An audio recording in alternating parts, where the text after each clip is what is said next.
Olá pessoal, bem-vindo ao canal. Bem, em primeiro lugar, este é meu quarto vídeo aqui no canal. Como eu falei para vocês no vídeo anterior, nesse caso, estou retomando aqui a atividade do canal acerca de literatura, filosofia e assim por diante, tá? Sobre livros a respeito. Então, nesse caso, peço que vocês se inscrevam aqui no canal a respeito, compartilhem, tá? Comenta também, dê sugestões, para a gente estar sempre caminhando junto lado a lado aqui no canal. Bom, como você viu aí no título a respeito, né? Vamos falar sobre um filósofo fundamental, uma obra excepcional, que é O Desespero Humano de Kierkegaard, ou Soren Kierkegaard. Eu chamo ele de Kierkegaard, ou Kierkegaard. Eu chamo ele Kierkegaard. Vamos, no caso, deixar um pouco mais de livre. Bom, em primeiro lugar, o que, no caso, o desespero humano, ele relata basicamente, tá? Esse livro, ele é dividido em 5 partes. Ele tem várias camadas, esse livro. Esse livro não é tão complexo como se a gente comparar com Hegel, mas ele também não é simplório. Ele é mais nítido, direto, no sentido analítico da própria coisa. Então, né, a respeito, o desespero humano para Kierkegaard, ou seja, somente o desespero, vamos colocar somente o desespero, ele é pior do que a morte. O desespero ele é pior do que a morte, segundo Kierkegaard. Por quê? No caso, antes de concluir esse raciocínio, em primeiro lugar, Kierkegaard ele é protestante, isto é, ele é cristão protestante. Kierkegaard ficou 10 anos, no caso, estudando teologia, tá? Ficou praticamente 10 anos estudando teologia. O irmão dele seguiu a vida teológica, sacerdotal, uma igreja, a igreja da Dinamarca, também protestante, sendo que Kierkegaard, ele no caso não. Ele ficou 10 anos estudando teologia e mudou de lado, ou seja, mudou pro lado da filosofia, né, a respeito. Mas ele, como aqui, ele não abandonou as informações adquiridas de teologia. Ele só saiu do campo teológico, vamos dizer assim, para enveredar no campo filosófico. Ele só mudou de campo, mudou de lado, disciplina, né? E nesse caso, ele fez a sua síntese. No caso, que é estudar a natureza humana no sentido filosófico, seguindo uma filosofia cristã, vamos colocar dessa maneira. E essa obra aqui, ela é também cristã. O Kierkegaard não questiona, a religião cristã. Ele aceita a religião cristã. Esse aqui é um autor do século XIX, no caso. Ele não segue os iluministas. Kierkegaard não é iluminista. Kierkegaard não, assim, Kierkegaard não é um hegeliano. Ele era hegeliano, no caso, mas rompe com o hegelianismo posteriormente, tá? Então, voltando aqui à obra Desespero Humano, para a gente não sair do raciocínio, pessoal. Bom, como eu estava falando antes, o desespero para Kierkegaard ele é pior do que a morte, porque segundo Kierkegaard, no caso, Jesus Cristo ele já acabou com a morte, tá? Quando ressuscitou Lázaro. Se não me engano, esse episódio está no Evangelho de João, que é o quarto evangelho. E, segundo esse raciocínio do próprio Kierkegaard, ele, no caso, fala que a morte ele é um complemento. Para o cristão, ele é um complemento. Ele não é um fardo, né? Ele é, no caso, um complemento da vida, a morte. Então a morte é uma coisa banal em comparação ao desespero. O desespero, tanto para a pessoa não cristã e a pessoa cristã, ela existe e existirá dentro da sua própria subjetividade, tá certo? Então, o desespero, até mesmo junto com o pecado, e, gente, Kierkegaard não questiona o pecado, não questiona a respeito de Adão. Eu não estou dizendo que ele é dogmático no sentido cego. Ele só abraça as suas crenças de uma maneira filosófica.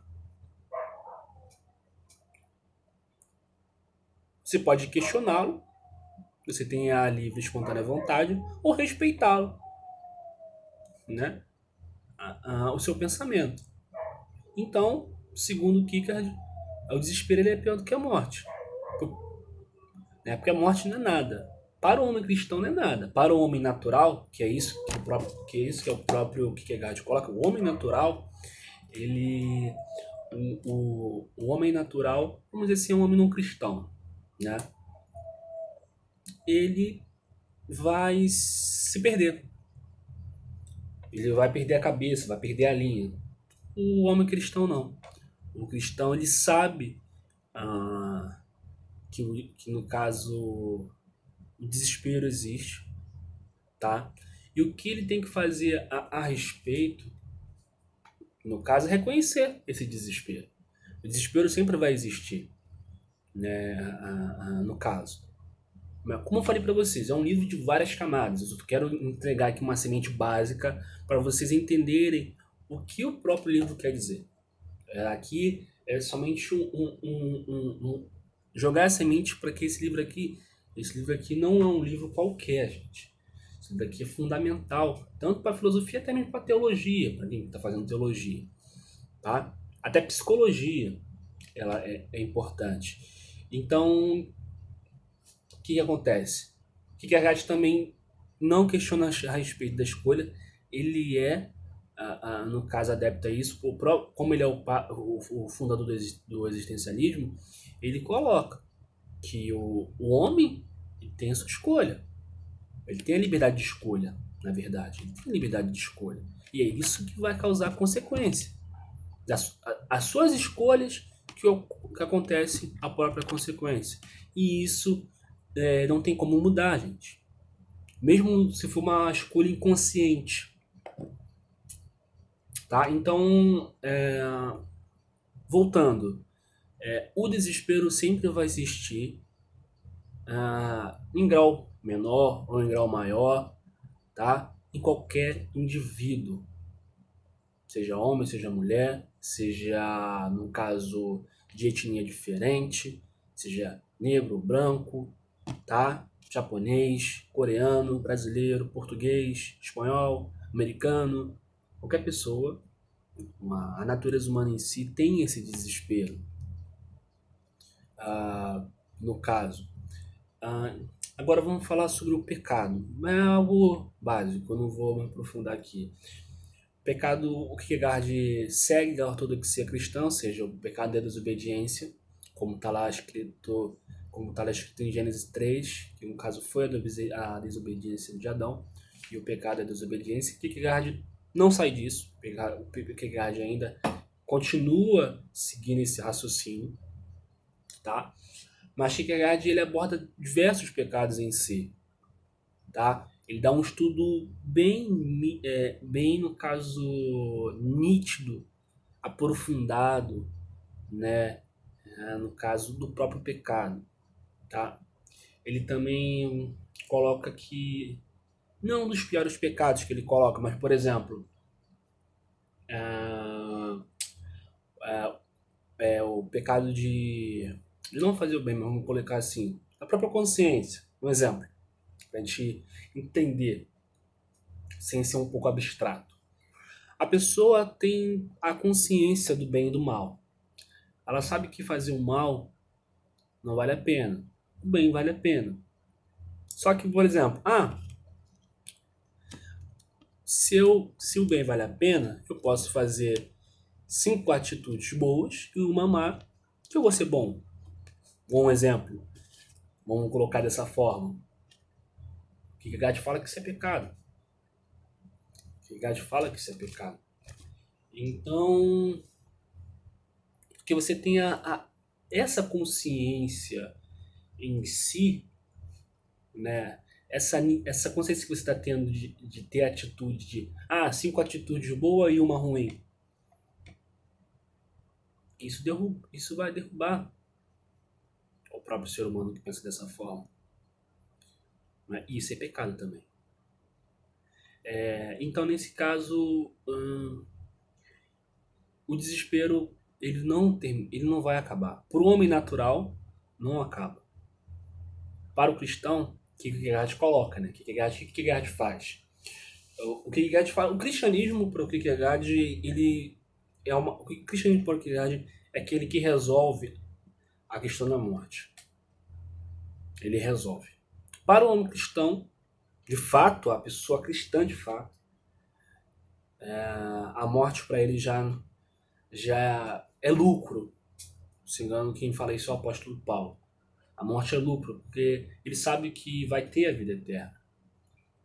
E reconheceu que a vida que ele teve aqui terrena é de dor, é de luta, né? É de problema, é de fardo, é de cansaço, né?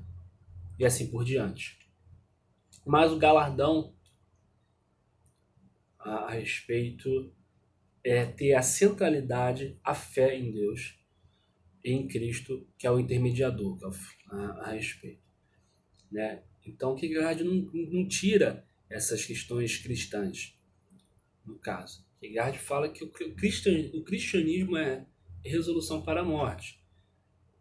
Resolve o problema da morte. Mas desespero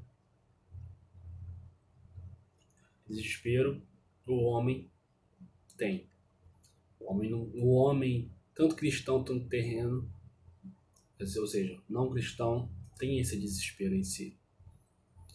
Então, aqui é basicamente, só quero colocar uma síntese bem básica, uma síntese, no caso, vamos colocar assim,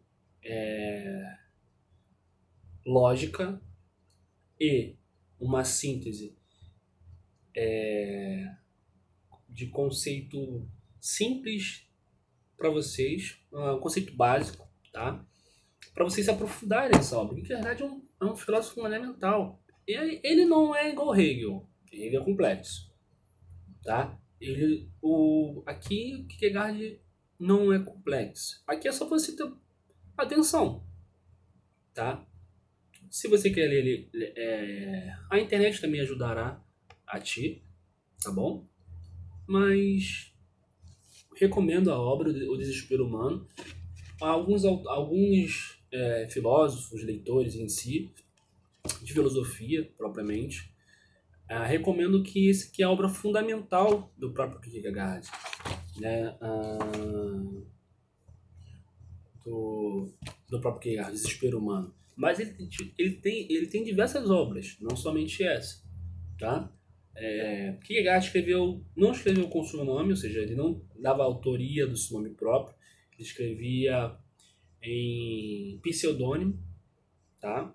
Em diversos pseudônimos, no caso.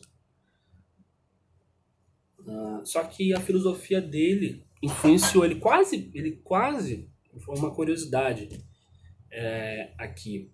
O Kierkegaard, ele no caso, ele quase se perdeu, ele quase foi esquecido. Né, gente? Quem buscou Kierkegaard foi Freud, foi Nietzsche, até indiretamente Dostoiévski, acho que também buscou Kierkegaard, né, no caso. Porque parar para pensar, e isso não é culpa de ninguém, né? A Dinamarca, os países nórdicos não tem inúmeros autores em si. Tem, claro, tem autores bons. Mas, por exemplo, se a gente pensar mais na Dinamarca, tem o Ibsen nem é dinamarquês, o Ibsen é norueguês. A gente tem o Andersen, que é, no caso, a literatura infantil, o Kierkegaard, né? E alguns, assim que eu não me recordo. Mas os países nórdicos a gente não conhece muito, mas é até bastante conhecer, que a gente deve. Aí a gente pode encontrar tesouros, tanto na filosofia, tanto na literatura. Kierkegaard é um deles. Kierkegaard é um deles. Kierkegaard quase se perdeu. O próprio, quem conseguiu, vamos dizer assim, retomar, ou seja, verificar a obra de Kierkegaard de uma maneira mais existencial, né, vamos colocar assim, existencial, foi o século XX. Foi o século XX. Final do século XIX para o século XX. Com o século XX com Freud, principalmente com Freud. Tá? Então, gente, o Desespero Humano, recomendo, tá bom?